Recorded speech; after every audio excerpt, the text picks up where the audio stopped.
하나님이 보내신 예수님은 자신에게 주어진 사역을 온전히 감당하셨습니다.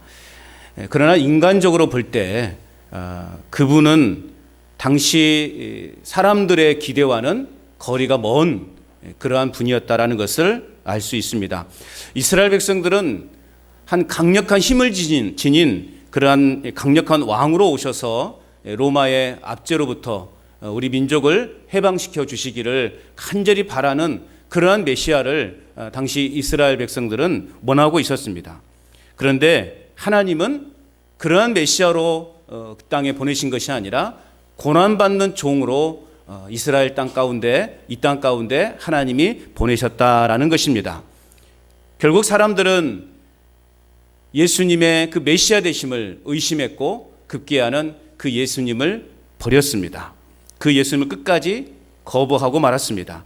그럼에도 불구하고 예수님은 십자가에서 당할 그 고난을, 십자가의 그 길을 결국 예수님은 포기하지 않으셨고 예수님은 그 길을 묵묵히 걸으셨습니다. 남들이 어떻게 생각하든 말든, 나에 대해서 돌멩이를 던지든 말든, 나에게 채찍을 가하든 말든 예수님은 하나님의 종답게 당신이 걸어가야 될 그 길을 묵묵히 걸어가셨습니다. 그리고 마침내 온 세상을 변화시키는 영광을 받으셨습니다. 그 예수님의 그 희생과 그 예수님의 헌신과 그 예수님의 사명 감당하심이 오늘 저와 여러분들이 영생을 누리고 있고 또 영원한 삶을 소망하는 이런 축복을 누리고 있는 줄로 믿습니다. 그러므로 우리가 고난을 겪을 때 낙심하지 말아야 되는 이유는 뭐냐? 하나님께서 우리를 단련하셔서 더 아름다운 모습으로 저와 여러분들을 변화시키실 것이기 때문에 우리는 낙심하지 말아야 되는 것입니다. 우리는 상황과 환경에 관계없이 오늘 우리 역시도 우리에게 주어지는 사명들을 잘 감당해 나가야 됩니다. 예수님은 그 어떤 상황과 환경에도 흔들리지 않으셨어요. 하나님 아버지께로부터 받은 그 사명을 예수님은 끝까지 감당하셨습니다. 오늘 우리도 예수님의 제자라고 말하지만 예수님의 참 제자의 삶은 어떤 삶인가? 예수님이 걸어가신 그 길을, 예수님이 보여주신 그 행동을, 예수님이 하신 그 말씀을 우리가 따라가고 또 우리가 행하고 말하는 것입니다. 그것이 예수님의 참 제자의 삶이죠. 상황과 환경에 관계없이 오늘 우리는 우리에게 주어지는 이 마지막 때의 사명을 잘 감당하는 저와 여러분이 되어야 할 줄로 믿습니다. 오늘 본문은 이제 53장까지 네 번째 고난받는 종의 노래의 서론 부분입니다. 영광과 승리의 노래라라고 그렇게 말할 수 있습니다. 그런데 그 영광과 승리는 그냥 주어지는 것이 아니다라는 것입니다. 고난과 굴욕을 이겨내는 승리입니다. 여러분, 고난 없이는 승리도 없습니다. 여러분, 선수들이 올림픽에서 금메달을 목표로 열심히 훈련하잖아요. 그냥 가만히 앉아 있다가 금메달 탁 목에 거는 사람이 있습니까? 피나는 훈련을 하는 거예요. 피나는 훈련을 하는 거예요. 내가 어떤 목표의 자리에 오르기까지 피나는 시간을 우리가 보내야 되는 것입니다. 학생들은 정말 밤샘 공부를 해야 되는 것이고 또 우리는 또 어떤 기술을 연마하기 위해서는 그 기초적인 작업부터 때로는 내 몸이 상하고 내 몸에 상처가 나도 우리는 어떤 목표를 향해서 우리는 그것을 끝까지 견디며 이겨낼 때 마침내 우리가 목표로 하고 우리가 소망하는 그 자리에 오를 수 있다는 것입니다. 하물며 여러분, 우리가 천국을 향해 나아가는데 그 천국 영광의 길로 나아가는 데 있어서 고난이 없다? 고난이 없을 수가 있을까요? 우리에게는 왜 고난이 있을 수 있다는 거죠. 고난 없는 승리는 없는 거예요. 고난 없이 얻으려는 마음 자체가 어떤 마음이냐? 도둑심보예요. 날 생각해 보십시오. 나에게는 도둑심보가 있지 않은가? 여러분, 도둑심보 있습니까? 고난 없이 내가 뭔가를 얻으려고 한다는 것은요, 말도 안 되는 것이에요. 예수님이 우리에게 궁극적인 고난을, 우리에게 궁극적인 승리를 안겨다 주시기 위해서 예수님이 친히 고난의 그 과정을 겪으셨다라는 것입니다. 오늘 본문을 통해서 우리는 예수님께서 그러면 어떻게 그 고난을 통해 영광을 받으셨고 또 우리는 어떻게 우리에게 주어지는 사명을 감당해 나가야 되는지를 한번 살펴보도록 하겠습니다. 13절 말씀 우리 같이 한번 읽어볼까요? 13절 시작. 보라 내 종이 형통하리니 받들어 높이 들려서 지극히 존귀하게 되리라. 아멘. 보라 내 종이, 내 종은 메시아를 가리키는 거예요. 우주 만물을 지으시고 그 기쁘신 뜻대로 다스리시는 지극히 높으신 하나님의 종을 말하는 것입니다. 그분은 하나님의 나라를 회복하셨고 사탄에게 포로로 잡혀있는 인류를, 저와 여러분들을 구원하시려고 하는 그 사명을 받고 이 땅에 오셨다라는 것입니다. 그 예수님은 결국 성공할 것이라는 거예요. 그 하나님의 계획은 결국 성공할 것이라는 거예요. 그래서 보라 내 종이 형통하리니 말하고 있어요. 형통하다라고 하는 것은 성공하다라는 의미예요. 결국 예수님의 사역이 두드러지는 결실이 없고 헛수고처럼 보이지만 그러나 결국은 성공한다라는 말씀이에요. 여러분 예수님의 그러한 일생을 보십시오. 공생의 기간을 보시라고요. 예수님이 누가 봐서 예수님을 보면서 성공한 인생이라고 말할 수 있겠냐고요. 모든 사람들은 뭔가 강력한 힘을 지닌 그런 어떤 왕으로 기대하며 메시아를 기다렸는데 볼품없는 사람이 메시아라고 그렇게 말하고 있으니 또 직업도 변변치 않은 그런 직업을 가지면서도 내가 하나님의 아들이라고 그렇게 말하고 있으니 사람들이 믿겠냐고요. 그리고 맥없이 아무 저항도 없이 그저 십자가에서 그 모든 고통을 겪고 그냥 죽으셨단 말이에요. 사람들이 볼 때는 너무나 형편없는 사람이에요. 아무런 결실이 없게 보여지는 거예요. 아무런 소득이 없이 보여주는 거예요. 그들이 기다렸던 그 메시아와는 전혀 다른 이미지의 모습. 야, 저 양반 헛수고만 하다가 세상 끝났구만 이라는 소리를 할 정도로 그러한 분이셨단 말입니다. 그러나 결국엔 승리하셨습니다. 예수님의 선포를 듣는 자들이 바로 거절한다고 해서 예수님의 사역은 실패가 아니라는 것입니다. 당장에 자랑할 만한 결과물을 만들어내지 못했지만 그러나 예수님이 뿌린 씨앗은 결국 오늘 저와 여러분들이 그 열매를 지금 머금고 있지 않습니까? 사람들이 볼 때는 아무런 결과 없이 무의미하게 끝나는 그 인생같이 보였지만 그리고 예수님이 뿌린 그 씨앗이 오늘 이 시대에 이처럼 열매를 맺어서 오늘 저와 여러분들이 그 열매를 지금 먹고 있고 그 열매를 지금 누리고 있는 것입니다. 할렐루야. 이런 믿음이 우리 안에 있어야 되는 거예요. 예수님의 그 십자가에서의 죽으심은 헛된 것이 아니었다라는 거예요. 예수님이 뿌린 그 씨앗은 계속해서 풍성한 열매들로 맺혀지고 있는 것입니다. 예수님을 믿고 살아가는 우리들이 바라보는 세상은 어떤 것이어야 되는가? 그래서 우리는 어느 곳에 우리의 시선을 집중하며 살아가야 되는 것인가? 사람들이 뭐라 하든, 사람들이 우리를 향해서 어떻게 평가하든 오늘 저와 여러분들은 우리에게 주어지는 이 사명의 길을 포기하지 말아야 되는 것입니다. 여러분, 세상 사람들이 우리를 바라보는 눈은 어떤 눈일까요?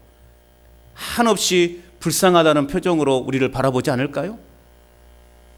세상 사람들의 눈에 비친 우리는 불쌍한 사람들이에요. 참 한심한 사람들이고. 그렇다고 우리가 여러분 진짜 불쌍한 인생들입니까? 여러분 불쌍하십니까? 내가 불쌍하다고 여겨지십니까?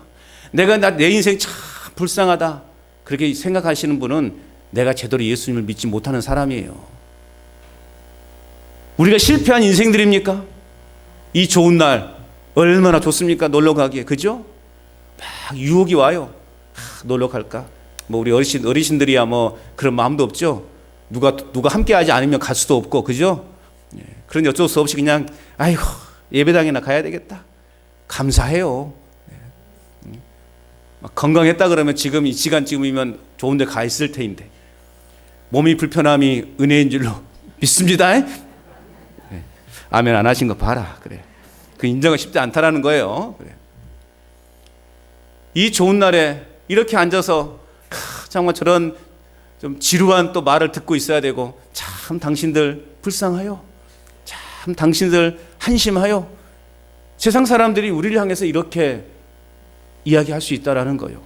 그렇다고 해서 우리가 정말 불쌍한 인생들인가? 누가 진짜 불쌍한 사람들이에요? 그들이 불쌍한 사람들인 거예요. 우리가 실패한 인생들입니까? 그들이 실패한 인생들이에요.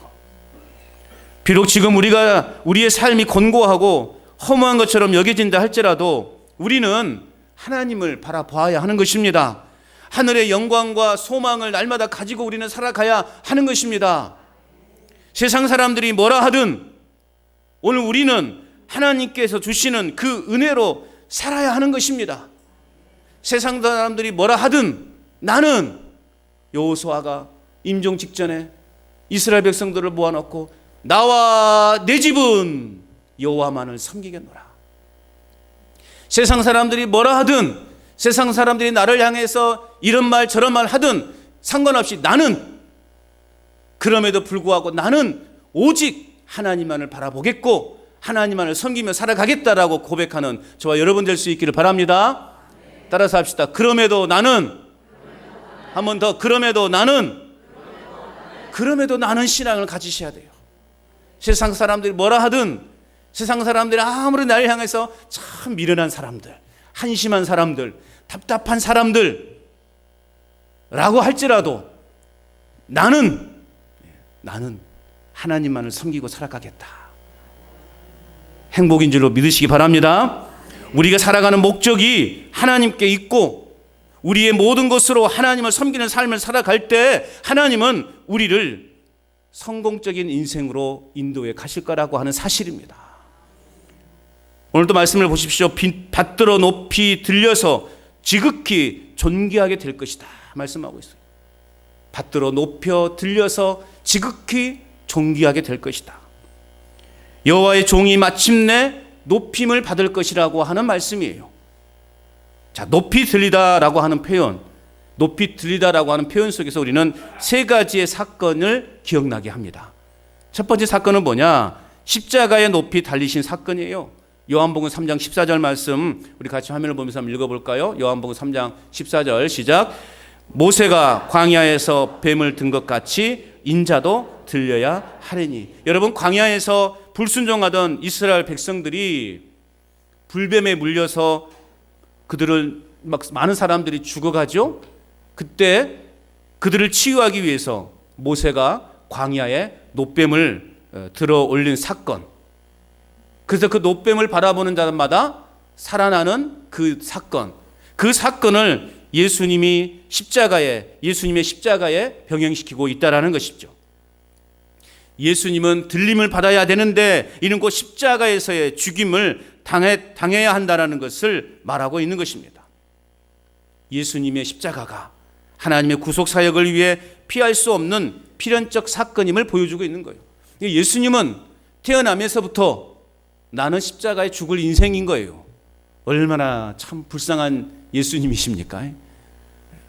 우리가 태어나면서부터는 다들 여러분 손주들 태어날 때 아이고 불쌍한 인생 그렇게 이야기하시는 할머니들이 있습니까?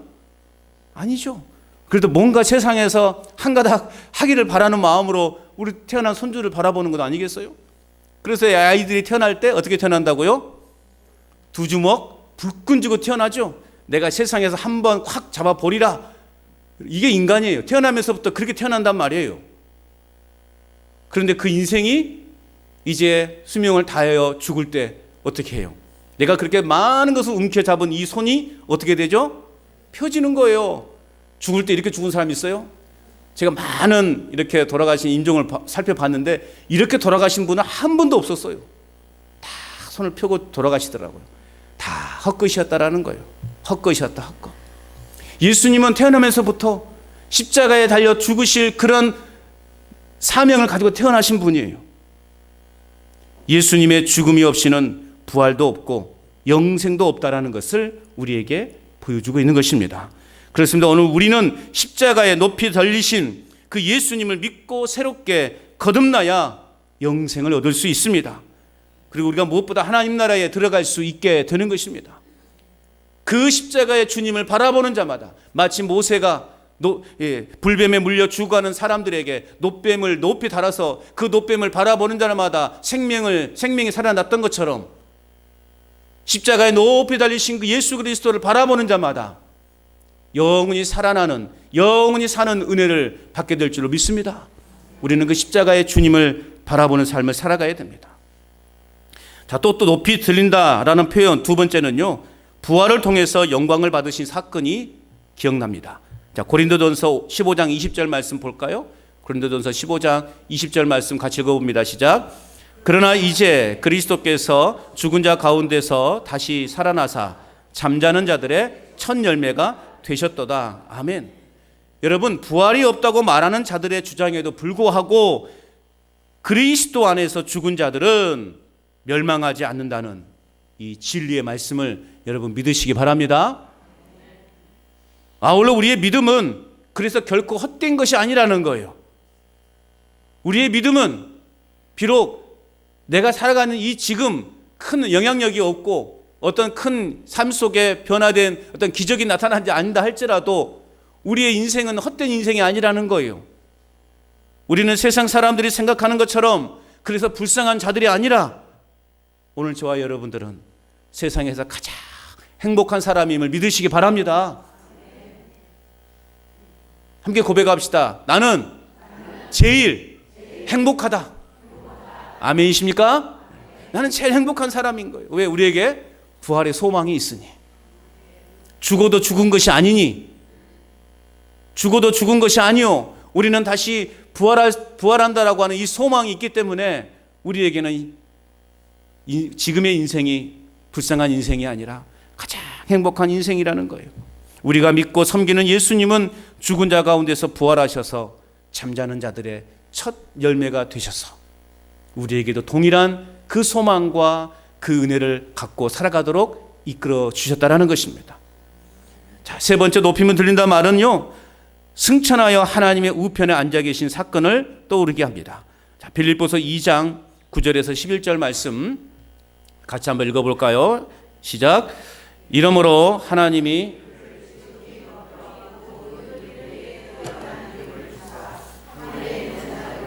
땅에 있는 자들과 땅 아래에 있는 자들로 모든 무릎을 예수의 이름에 꿇게 하시고 모든 입으로 예수 그리스도를 주라 시인하여 하나님 아버지께 영광을 돌리게 하셨느니라. 아멘. 여러분, 사람이 영생을 얻는 것, 또 구원을 얻었다라고 말하는 것, 마음으로 주님을 믿고 입으로 예수님을 주님이라 시인하는 것입니다.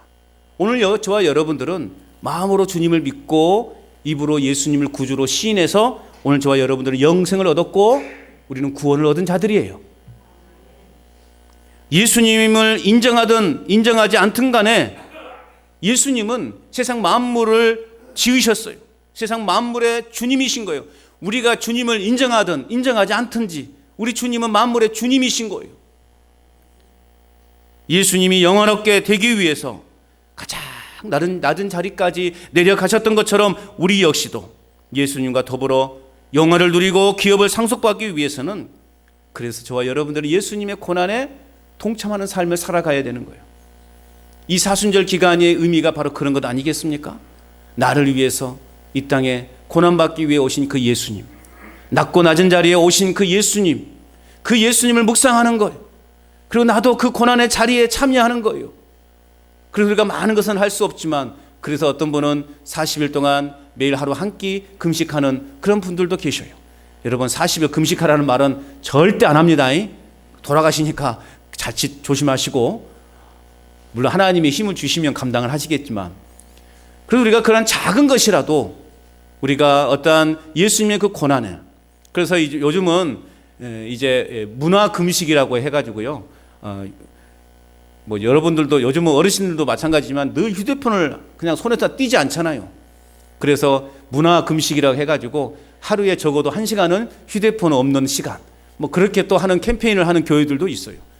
뭐 TV 시청하는 것도 좀 이 사순절 기간에는 조금 내가 절제하는 거, 뭐 이런 여러 가지 문화 금식을 통해서 예수님의 그 고난을 한번 우리도 같이 간접적으로 경험하자, 묵상하자, 그런 운동들을 펼치고 있다라는 것이죠. 오늘 저와 여러분들은 어떻든 그런 여러 가지 어떤 행위를 하지 못한다 할지라도 내 마음 가운데 그 예수님의 고난의 그 십자가의 그 길을 우리는 이 사순절 기간만이라도 더 깊이 묵상하고 우리는 그 고난에 동참하는 삶을 살아가야 되는 것입니다. 매 순간 삶 속에 주님이 주신 그 주님을, 우리 삶의 주인 되시는 그 주님을 의지하고 또 그 예수님의 명령에 순종하는 삶을 살아가야 되는 것입니다. 그래서 바울이 고백했던 것처럼 나의 나 된 것은 하나님의 은혜로 된 것이니 라고 그렇게 고백하면서 우리의 모든 것이 하나님의 은혜다.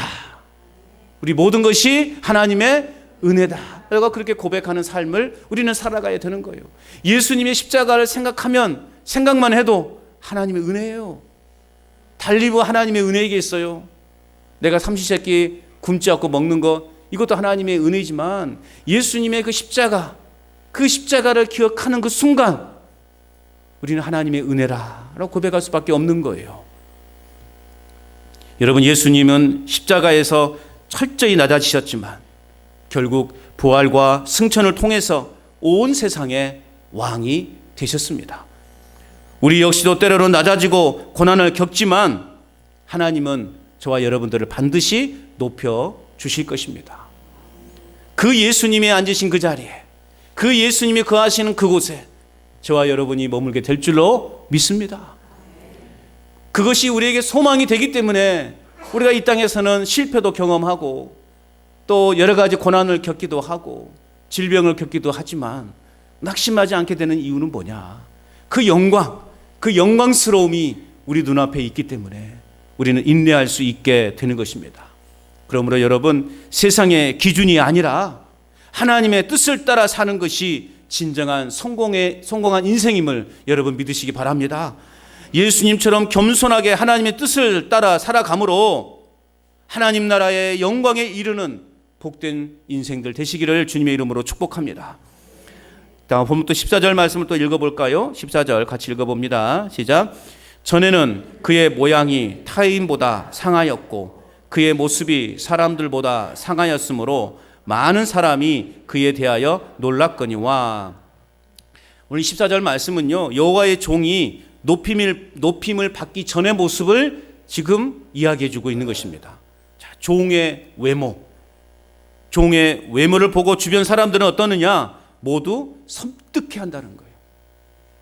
얼굴을 돌릴 정도로 그 여호와의 종의 모습을 보면서 섬뜩한다는 거예요. 종의 사람들에게 두려움을 불러일으킬 정도로 그 외모가 완전히 망가졌어요. 몇 년 전에 했던 그 패션 오브 크라이스트라는 영화, 여러분 그 영화, 그동안 수많은 예수님의 일생에 대해서 영화들이 많이 나왔는데요, 그 영화처럼 그렇게 리얼하게 예수님의 그 고난의 장면을 연출한 영화는 없었습니다. 그걸 보면요, 정말 끔찍해요. 그리고 그보다 더 했겠죠. 아주 실감나게 예수님의 그러한 채찍에 맞으신 그 모습들, 십자가에 못 박히신 그 모습들 아주 리얼하게 잘 표현했는데, 아마 당시 예수님의 그러한 고난은요, 아마 그보다 더 했을 거라는 거예요. 우리가 정말 두 눈으로 볼 수 없을 정도로 섬뜩함을 느낄 정도로, 그래서 얼굴을 돌릴 정도로 예수님의 몰골이 그렇게 심각하게 망가져 있었다라는 거예요. 이사야 33장 17절 말씀에 보면 내 눈은 아름다운 왕을 볼 것이다 말씀하고 있어요.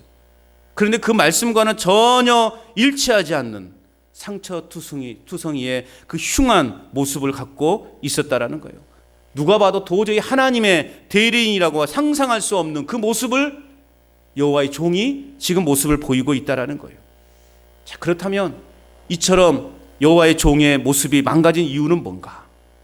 아까도 말씀드렸지만 십자가 형벌을 받으며 극심한 육체적 고통을 당하셨기 때문에 그렇습니다.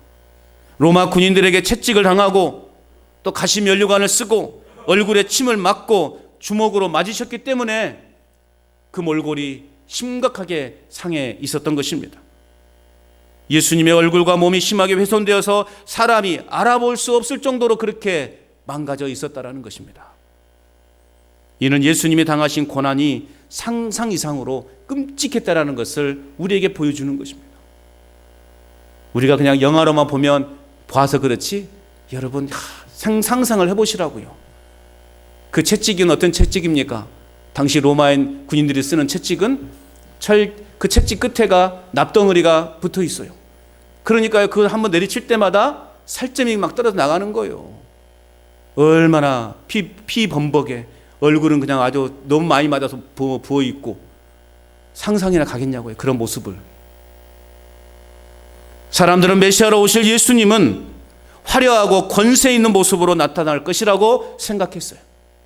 그러나 예수님은 가장 낮고 천한 모습으로 이 땅에 오셨다라는 것입니다. 이처럼 낮고 천한 모습으로 오신 예수님은 낮고 천한 모습으로 죽음을 맞이하셨습니다. 예수님은 저주의 십자가를 지시고 사람들로부터 철저하게 멸시와 천대를 받으셨어요. 사람들로부터 철저하게 외면을 당하셨습니다. 그러나 그것은 끝이 아니었단 말입니다. 바로 구원을 위한 시작이었다라는 말씀이에요. 내 한 사람이 몸이 상하고 내 한 사람이 고난받음으로 다른 내 가족이 내 이웃이 하나님께로 돌아올 수만 있다면 나는 기꺼이 그 고난에 동참하겠습니다. 이러한 믿음의 결단, 내가 함께 공동체를 이루고 있는 그 사람들이 정말 예수를 믿을 수만 있다면 나는 기꺼이 그들을 위해서 나는 희생하고 헌신하겠다라고 하는 이 믿음의 결단, 이것이 여러분 구원이 시작되는 첫 발걸음 아니겠습니까? 그저 우리가 말로만 전도합시다, 말로만 구원합시다, 그렇게 하면요 아무 일도 일어나지 않아요. 올 한 해 우리가 함께 아무쪼록 몇 사람이라도 구원하자라고 하는 이 주제를 가지고 나가고 있는데 그저 말로만 외친다고 해서 여러분 변화가 일어나겠습니까? 내가 저 사람이 구원받게 하기 위해서 나는 이 한 몸 내가 희생하고 내가 헌신하고 내가 양보하겠다, 이러한 믿음의 결단, 이런 신앙이 그 영혼을 살릴 수 있는 거예요. 그 영혼을 구원할 수 있는 것입니다. 왜 아무도 아멘을 안 하십니까? 내가 언제까지 이렇게 말을 하고만, 언제까지 제가 해야 되겠어요? 빨리빨리 아멘을 하셔야 제가 빨리 멈추죠. 기꺼이 우리는 내 자신을 희생해서 내 자신을 내어놓아서, 예수님이 당신의 몸을 내놓으셨잖아요. 제물로 내놓으셨잖아요. 그 십자가의 죽으심은 그래서 예수님이 끝이 아니라 구원에 이르는 시작이었다라는 것이죠.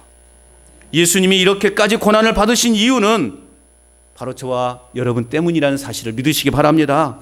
우리를 위해 대신 맞으셨고 우리를 대신하여 대신 조롱을 당하셨다라는 거예요. 그렇기 때문에 우리는 세상 사람들의 시선에 대해서 민감할 필요가 없는 거예요. 세상 사람들이 아이고 답답한 사람아, 아이고 한심한 사람아, 에이끼 재미없는 인생을 살고 있는 사람아, 그렇게 말해도 우리는 그 시선을 우리가 여러분 민감할 필요가 없는 거예요. 내가 믿는 예수가 최고인데, 그렇다고 여러분 무례하게 행동하지 말라, 무례하게 행동해서는 안 되는 거예요. 질서를 지켜가면서 우리는 충분히 그 안에서 예수님의 이 성품을, 예수님의 이 복음을 우리는 드러내는 삶을 살아가야 되는 것입니다.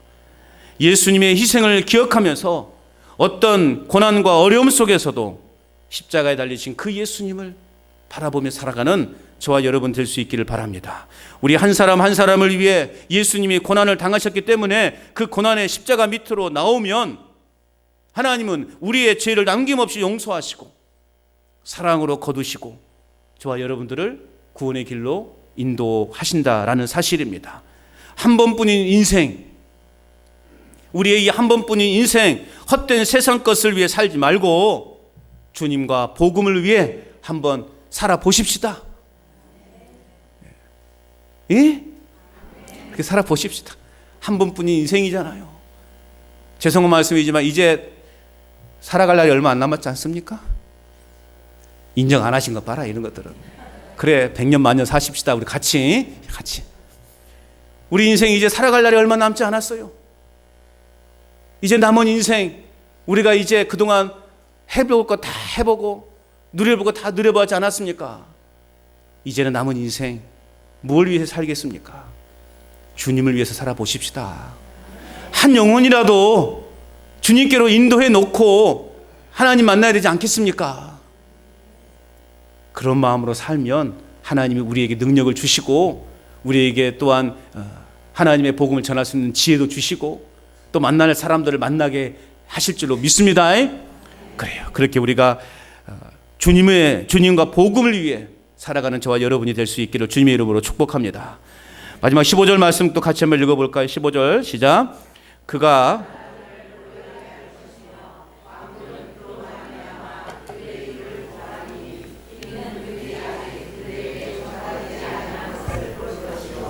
아직 듣지 못한 것을 깨달을 것임이라. 아멘. 예수님의 고난과 부활은 결국 온 세상을 놀라게 하는 실제 사건이었습니다. 볼품없는 외형적인 모습으로 이 땅에 오신 예수님은 결국 자신에게 주어진 사명을 완수하셨고 감당하셨습니다. 예수님은 십자가에서 물과 피를 쏟으셔서 깨끗하지 못한 것들을 깨끗하게 하셨고 정결하지 못한 것들을 정결하게 하셨습니다. 영과 육이 죽어가는 영혼들을 예수님은 살리셨습니다. 당시 힘께나 있던 강력한 왕들은 그 예수님을 조롱했죠. 그러나 예수님이 부활하시고 복음이 온 세상에 전해지면서 그들은 큰 충격을 받고 오늘 말씀처럼 더 이상 말하지 못하게 된 것입니다. 그래서 세상의 왕들은 세상의 모든 사람들이 아무도 일러주지 않은 것을 볼 것이고 아무도 듣지 못한 것을 깨닫게 될 것이라고 오늘 15절에서 말씀하고 있는 것입니다. 여러분, 복음이 뚫지 못한 것은 없습니다. 믿으십니까? 복음이 뚫지 못한 것은 없단 말입니다. 나를 생각해 보시라고요. 나같이 이 완악한 사람도 복음 앞에 무너지지 않았습니까? 무너졌잖아요. 인정 안 하려고 계속 그렇게 막 뚫어지게 저를 쳐다보고 계시는 거예요. 나 같은 사람이 예수 믿을 줄 누가 알았어요? 예? 솔직히 따져놓고 한번 솔직히 이야기해 보십시다. 예? 나 같은 사람이 예수 믿을 줄 알았어요? 몰랐어요. 우리 김수희 집사 그러잖아요. 몰랐다고. 저 인생을 복음이 뚫었다니까요. 인정 좀 해주시라고. 인정 좀. 네. 본인 스스로가 결단하고 또 봉사하고 있잖아요. 나 같은 사람도 제 자신만마도 그래요. 예수 믿지 않는 가정, 1년에 13번 제사 드리는 그 집안에서 예수를 믿게 되고 목사가 되었다라는 것, 이건 놀라운 일인 거예요. 여러분들에겐 별로 놀라운 일도 아닐 것 같지만 여러분 신방에 보면 여러분도 다 시어머니 눈치 보느라고 그동안 막 따라서 절에 가고 어디 가고 막 그랬던 사람 많이 있잖아요. 그죠? 제사 지내야 되고. 그런데 어느 날 보니까 내가 예배당에 앉아 있고 내가 하나님을 아버지라고 부르고 있고 예수님이 나의 주님이시라고 부르고 있는 내 자신을 볼 때 복음의 능력임을 믿으시기 바랍니다. 복음이 뚫지 못하는 것은 없어요. 예수님의 복음은 세상을 변화시키는 능력이 있다라는 말이에요. 그러므로 우리는 복음이 온 열방에 전해질 것을 믿으면서 우리는 오늘도 내일도 앞으로 주님 오실 때까지 이 전도의 사명을 감당해내야 되는 것입니다. 완악한 민족이 복음이 들어가면서 그 민족이 깨어지고 그 민족이 변화되어지고 그 민족이 하나님을 믿는 거룩한 백성들로 변화되었다라는 것을 우리는 눈으로 보고 있는 것입니다. 수많은 선교사들, 우리 교회에서도 선교하는 후원하는 그 선교사들이 각각의 지역에서 열심히 사역을 하고 있는데요, 놀라운 일들이 일어나요. 예수님의 십자가와 부활은 우리를 정결케 할 뿐만 아니라 온 세상을 변화시키는 능력이 있음을 여러분 믿으시기 바랍니다. 사랑하는 여러분, 예수님께서도 끊임없이 사단의 유혹과 회방을 받으셨습니다. 그럼에도 불구하고 하나님 아버지께로부터 보내심을 받은 당신의 사명을 우리 예수님은 늘 마음에 새기고 힘든 모든 상황들을 이겨내셨어요. 왜 예수님도 두렵지 않았겠습니까? 왜 예수님도 무섭지 않았겠습니까? 예수님은 인간의 몸으로 태어나셨잖아요. 완전한 인간의 모습이에요. 하나님이심과 동시에 완전한 인간의 모습이었단 말이죠. 그래서 우리가 겪는 배고픔, 아픔, 슬픔, 분노, 화 다 느끼신 거예요. 그러니 그 십자가라고 하는 그 엄청난 그 사건 앞에서 예수님은 얼마나 두려웠던지 땀방울이 핏방울이 될 것처럼 그렇게 하나님 아버지께 기도했던 거 아니겠어요? 아버지, 할 수만 있으면 이 고난의 잔을 나에게 좀 옮겨달라고. 예수님은 늘 마음속에 그런 마음을 품었어요. 그래서 예수님이 사역하는 그 모든 오신 목적은 뭐냐? 병 고치는 능력이 아니에요. 죽은 자를 살리신 그게 예수님의 목적이 아닌 거예요. 그러니까 여러분, 우리가 예수님 앞에 나와서 그냥 주시옵소서 주시옵소서 할 게 아니에요. 예수님 그게 목적이 아니거든요. 그건 다 하나의 도구에 불과하고 예수님은 십자가에서의 죽으심을 통해서 인류를 구원하시고자 하는 그 하나님 아버지의 그 사명을 완수하기 위해서 이 땅에 오셨다라는 것입니다. 마침내 하나님 아버지의 뜻을 우리 예수님은 이루셨고 예수님은 승리하셨습니다. 예수 그리스도의 증인으로 살아가는 것이 쉽지 않은 지금 이때이죠. 어디 가서 예수님 믿는다고 참 말하는 것도 부끄럽고 내가 어디 가서 목사요 라고 말하는 것도 참 부끄러운 시대예요. 예수님 믿으세요 라고 말하는 것이 참 힘든 시대를 우리는 지금 살고 있어요. 그러나 여러분, 그게 다가 아니죠. 우리는 믿음 안에서 복음의 정도로 걸어가게 되면 사람들이 우리를 알아줄 것이고 우리가 전하는 메시지를 듣게 될 것이고 그들의 마음이 열리게 될 것입니다. 예수님은 그 어떤 상황 속에서도 그것에 양보하거나 포기하지 않았고 오직 복음 하나는 지켜내서 결국 예수님은 승리할 수 있었습니다. 예수님을 믿는 사람으로 살아가기 어려운 그런 시대이지만 그럼에도 예수 그리스도의 십자가는 결코 포기되거나 양보할 수 있는 문제가 아닙니다. 다른 건 내가 다 양보하고 포기한다 할지라도 복음 하나만큼은 결코 포기하지 않는 저와 여러분 될 수 있기를 바랍니다. 또 각자의 달란트대로 감당해야 될 사명들이 있는 거예요. 주변의 상황이 여의치 않다 할지라도 주님이 보여주셨던 것처럼 그렇게 묵묵히 우리가 사명의 길을 걸어가게 될 때 우리 주님이 우리를 지켜보시고 잘했다, 착하고 충성된 종이라고 우리를 칭찬해 주실 것입니다. 그 칭찬을 기대하시고 그 영광의 면류관을 바라보시고 우리는 오늘도 또 내일도 주님께서 걸어가신 그 길을 우리는 묵묵히 걸어가는 자들이 되어야 하는 것입니다. 오직 그리스도의 십자가만을 전하는 것이 오늘 교회와 성도로 살아가는 우리 모두에게 주어진 임무라는 사실을 오늘 우리는 믿고 그래서 이 한 주간도 우리는 그래서 주어진 사명을 잘 감당해서 우리가 머무는 그 자리에서 우리가 만나는 사람들과의 그 관계 속에서 하나님의 영광을 드러내는 복된 삶을 살아가시기를 주님의 이름으로 축원합니다.